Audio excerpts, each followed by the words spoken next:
ജാമ്യം ഇത് ചെയ്തതിൽ എനിക്ക് സന്തോഷമുണ്ട്. പിന്നെ ഈ പറഞ്ഞ പോലെ SITക്ക് എതിരെ ആക്ച്വലി എനിക്ക് ഇൻവെസ്റ്റിഗേഷനിൽ കംപ്ലൈന്റ് ഉണ്ട്. കാര്യം എന്ന് വെച്ച് കഴിഞ്ഞാൽ ഇപ്പം അവർ ഈ ഇലക്ട്രോണിക് എവിഡൻസ് പിന്നെ പ്രതിക്ക് നശിപ്പിക്കാനാണെങ്കിലും ഒക്കെ ഉള്ള സമയം ധാരാളം കൊടുത്തിട്ടുണ്ട്.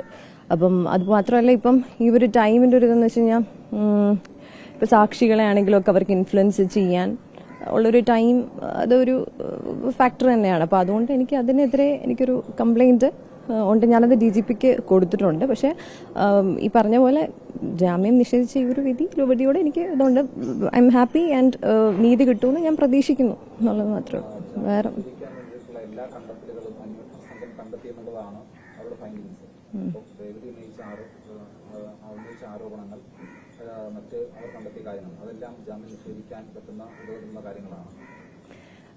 ഞാൻ കൂടുതൽ എന്തായാലും എന്ന് പറയും, ഈ പറയുന്ന പോലെ നമ്മൾ കേസ് നടക്കുന്നുണ്ടാണ് ഞാൻ കൂടുതൽ സംസാരിക്കുന്നില്ല.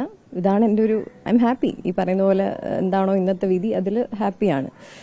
പിന്നെ ബാക്കി ഈ പറയുന്ന പോലെ SITക്കെതിരെയുള്ള കംപ്ലൈന്റ് ആണെങ്കിലും ഞാൻ ഉന്നയിച്ച വിഷയങ്ങളാണെങ്കിലും ഒക്കെ ഞാൻ കംപ്ലൈന്റിനകത്ത് കോൺഫിഡൻഷ്യലായിട്ട് തന്നെ DGPക്ക് കൈമാറിയിട്ടുണ്ട്. ആൻഡ് മോസ്റ്റ് ഇമ്പോർട്ടൻ്റ്ലി ഇത്രയും ഭയങ്കര സെൻസിറ്റീവായിട്ട് കോൺഫിഡൻഷ്യലായിട്ട് ഞാൻ ഈ ഒരു അന്വേഷണ ഏജൻസിക്ക് മുമ്പാകെ പറഞ്ഞ ഈ ഒരു വിഷയം പിന്നെ അത് മാധ്യമങ്ങളിലേക്ക് ലീക്ക് ചെയ്യാന്ന് പറയുന്നത് അത് എനിക്ക് സ്പെഷ്യൽ ഇൻവെസ്റ്റിഗേഷൻ ടീമിനെതിരെയുള്ളൊരു ഇമ്പോർട്ടൻ്റ് ആയിട്ടുള്ളൊരു കംപ്ലൈന്റ് തന്നെയാണ് എന്നുള്ളതാണ് വേറൊരു കാര്യം എന്ന് പറയുന്നത്. അതർ ദാൻ ദാറ്റ് നടക്കട്ടെ, കാര്യങ്ങൾ നടക്കട്ടെ, നമുക്ക് നോക്കാം.